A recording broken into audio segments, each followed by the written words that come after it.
ಮಾನ್ವಿ ತಾಲೂಕಿನ ಪೋತ್ನಾಳ್ ಗ್ರಾಮದಲ್ಲಿ ಶೌಚಾಲಯ ಹಾಗೂ ಬಸ್ ನಿಲ್ದಾಣದಂತಹ ಕನಿಷ್ಠ ಮೂಲಭೂತ ಸೌಕರ್ಯಗಳು ಇಲ್ಲದೆ ಮಹಿಳೆಯರು ಹಾಗೂ ವಿದ್ಯಾರ್ಥಿಗಳು 108 ಸಮಸ್ಯೆಗಳನ್ನು ಎದುರಿಸುತ್ತಿದ್ದು ಇದು ತಾಲೂಕಿನ ದುರಂತ ಎಂದು ವಕೀಲ ಹನುಮೇಶ ನಾಯಕ ಜೀನೂರು ಹಾಗೂ ಸಾಮಾಜಿಕ ಹೋರಾಟಗಾರ ಶರಣಕುಮಾರ್ ಮುದ್ದಂಗುಂಡಿ ಆಕ್ರೋಶ ವ್ಯಕ್ತಪಡಿಸಿದ್ದಾರೆ. ಸುತ್ತಮುತ್ತಲಿನ ಗ್ರಾಮಗಳಿಂದ ಬರುವ ಪ್ರಯಾಣಿಕರು ಮತ್ತು ಸಿಂಧನೂರು ಮಾನ್ವಿಗೆ ತೆರಳುವ ನೂರಾರು ವಿದ್ಯಾರ್ಥಿಗಳು ಪರದಾಡುತ್ತಿರುವುದರಿಂದ ಸ್ಥಳೀಯ ಶಾಸಕ ಹಂಪಯ್ಯ ನಾಯಕರು ಕೂಡಲೇ ಎಚ್ಚೆತ್ತುಕೊಂಡು ಈ ಸಮಸ್ಯೆಗಳನ್ನು ಬಗೆಹರಿಸಬೇಕೆಂದು ಮುಖಂಡರು ಮತ್ತು ಗ್ರಾಮಸ್ಥರು ಆಗ್ರಹಿಸಿದ್ದಾರೆ. ನೋಡ್ತಾ ಹೋದ್ರೆ ಬಹಳಷ್ಟು ವಿಷಯಗಳಿವೆ. ಇದರ ಪ್ರಮುಖವಾಗಿ ಪೋತ್ನಾಳ ಎನ್ನುವಂಥದ್ದು 40 ಹಳ್ಳಿಗಳ ಒಂದು ಕೇಂದ್ರ ಸ್ಥಾನವಾಗಿದೆ. ಅಲ್ಲಿ ಈ ಒಂದು ವರ್ಷದ ಹಿಂದೆ ನಾವು ಹೋರಾಟವನ್ನು ಮಾಡಿದ್ವಿ. ಪೋತ್ನಾಳ್ ನಾಗರಿಕರ ವೇದಿಕೆ ವತಿಯಿಂದ ಪ್ರಮುಖವಾಗಿರ್ತಕ್ಕಂಥ ಬೇಡಿಕೆ ನಮ್ಮದು ಪೋತ್ನಾಳ್ನಲ್ಲಿ ಶೌಚಾಲಯ ಆಗಬೇಕಾಗಿದೆ, ಬಸ್ ನಿಲ್ದಾಣ ಆಗಬೇಕಾಗಿತ್ತು. ಈ ಬೇಡಿಕೆಗಳಿಗೆ ಸ್ಪಂದಿಸ್ತೀವಿ ಅಂತೇಳಿ ಮೊನ್ನೆ ತಹಸೀಲ್ದಾರ್ ಅವರು ಬಂದು 1 ವರ್ಷ ಆದರೂ ಕೂಡ ಸಭೆಯನ್ನು ಮಾಡ್ತೀವಿ ಅಂತ ಹೇಳಿದರು. ಸಭೆಯನ್ನು ಕೂಡ ಮಾಡಲಿಲ್ಲ.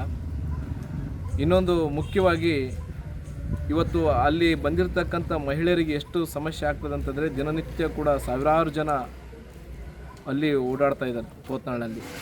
ಆದರೆ ಆ ಮಹಿಳೆಯರು ಏನು ಬರ್ತಾರಲ್ಲ, ಬಂದಿರತಕ್ಕಂಥ ಮಹಿಳೆಯರು ಬಂದು ಪೋತ್ನಾಳಿಗೆ ಬಂದ ನಂತರ ಮತ್ತೆ ತಿರ್ಗಾ ತಮ್ಮ ಮನೆಗೆ ಹೋಗಿನೇ ತಾವು ಶೌಚವನ್ನು ಮಾಡಬೇಕಾದಂಥ ಭಾಳ ದೊಡ್ಡ ದುರಂತದ ಸಂಗತಿ ನಮ್ಮ ಎದುರಿಗಿದೆ. ಈ ವಿಚಾರವಾಗಿ ಹಲವಾರು ಬಾರಿ ಜನಪ್ರತಿನಿಧಿಗಳ ಗಮನಕ್ಕೆ ತಂದರೂ ಕೂಡ ಈ ಸಮಸ್ಯೆ ಬಗೆಹರಿದಿಲ್ಲ. ಇನ್ನೂ ಒಂದು ವಿದ್ಯಾರ್ಥಿಗಳಿಗೆ ದೊಡ್ಡ ಸಮಸ್ಯೆ ಏನಾಗಿದೆ ಅಂದರೆ ನಾನ್ ಸ್ಟಾಪ್ ಬಸ್ಸುಗಳು ಏನಾಗ್ತಾ ಇದೆಪ್ಪ ಅಂದರೆ ಅಲ್ಲಿ ಒಂದೊಂದು ಸಾರಿ ಖಾಲಿ ಬಸ್ಸುಗಳು ಹೋಗ್ತಿರ್ತವೆ. ಆ ಬಸ್ಸುಗಳನ್ನು ನಿಲ್ಲಿಸೋದಿಲ್ಲ. ಅಲ್ಲಿ ವಿದ್ಯಾರ್ಥಿಗಳಿಗೆ ಅಷ್ಟೇ ಅಲ್ಲ, ನವಜಾತ ಶಿಶುಗಳನ್ನು ತೆಗೆದುಕೊಂಡು ಸಿಂಧನೂರಿಗೆ ಯಥೇಚ್ಛವಾಗಿ ಸಾರ್ವಜನಿಕರು ಹೋಗ್ತಾ ಇರ್ತಾರೆ. ಆರೋಗ್ಯದ ಸಮಸ್ಯೆಯಾಗಿ, ಹಾಸ್ಪಿಟಲ್ ವಿಚಾರವಾಗಿ, ಇನ್ನಿತರ ವಿವಿಧ ಸಮಸ್ಯೆಗಳು ಇಟ್ಕೊಂಡು.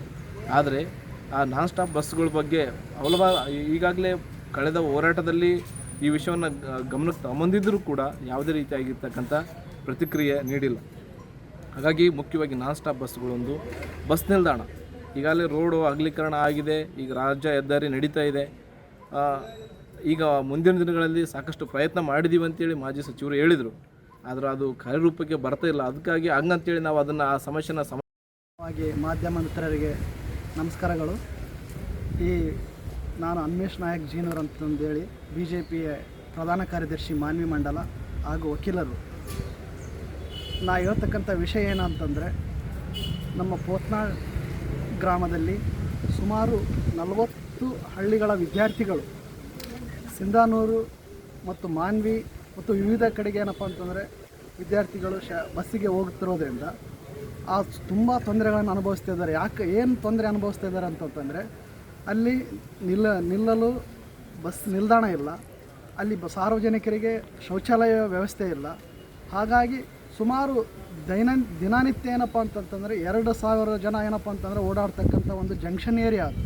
ಸೊ ಹಾಗಾಗಿ ಏನಪ್ಪ ಅಂತಂತಂದರೆ ಅಲ್ಲಿ ತುಂಬ ಸಾರ್ವಜನಿಕರಿಗೆ, ವಿದ್ಯಾರ್ಥಿಗಳಿಗೆ ಬಸ್ಸಿಂದಾಗಿರ್ಬೋದು, ಬಸ್ ನಿಲ್ದಾಣದ್ದಾಗಿರ್ಬೋದು, ಶೌಚಾಲಯದಾಗಿರ್ಬೋದು ತುಂಬ ತೊಂದರೆ ಆಗುತ್ತಿರೋದ್ರಿಂದ ಈ ಒಂದು ಸಮಸ್ಯೆಯನ್ನು ಆದಷ್ಟು ಬೇಗ ಏನಪ್ಪ ಅಂತಂತಂದರೆ ತಾಲೂಕಾ ಆಡಳಿತ ಹಾಗೂ ಶಾಸಕರು, ಸಚಿವರು ಇದರ ಬಗ್ಗೆ ಏನಪ್ಪ ಅಂತಂದರೆ ಗಮನ ಹರಿಸಿ ಈ ಒಂದು ಸಮಸ್ಯೆಗೆ ಸ್ಪಂದಿಸಬೇಕಂತಂದು ಈ ಮೂಲಕ ನಾವು ಮಾಧ್ಯಮದ ಮೂಲಕ ಒತ್ತಾಯಿಸುತ್ತೇನೆ.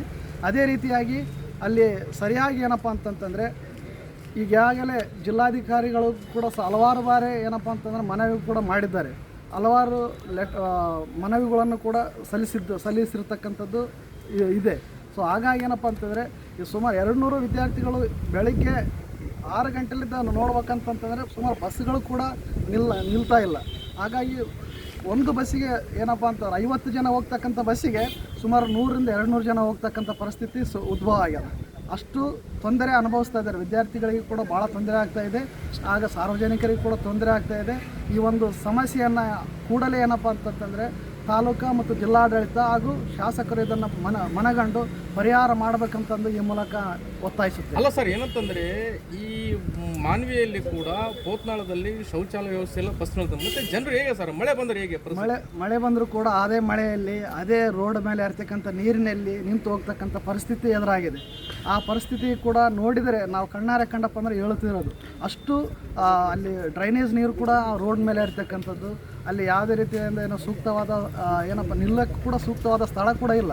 ರೋಡ್ ಮೇಲೆ ನಿಲ್ತಕ್ಕಂಥ ಪರಿಸ್ಥಿತಿ ಬಂದದ, ರೋಡ್ ಮೇಲೆ ಹೋಗ್ತಕ್ಕಂಥ ಪರಿಸ್ಥಿತಿ ಬಂದದ. ಅಲ್ಲ ಸರ್, ಏನಂತಂದ್ರೆ ಮಹಿಳೆಯರು ಮತ್ತು ಮಕ್ಕಳು, ಪುಟ್ಟ ಬಾಲಕಿಯರು ಮತ್ತು ಪ್ರೌಢಶಾಲೆಯಲ್ಲಿರ್ತಕ್ಕಂಥ ವಿದ್ಯಾರ್ಥಿಗಳು ಏನಾದರೂ ಶೌಚಾಲಯ ಸಂಬಂಧ ಬಂದರೆ ಯಾವ ರೀತಿ ಸರ್ ಅವ್ರ ಪರಿಸ್ಥಿತಿ ಏನು? ಪರಿಸ್ಥಿತಿ ನಾವು ಈಗಾಗಲೇ ಹೇಳಿದ್ವಲ್ಲ ಸರ್, ಆ ಪರಿಸ್ಥಿತಿ ಏನಾಗಿದೆಪ್ಪ ಅಂತಂದರೆ ಹೇಳೋಕ್ಕಾಗಲ್ಲ. ಅಲ್ಲೇ ಮಾಡ್ತಕ್ಕಂಥ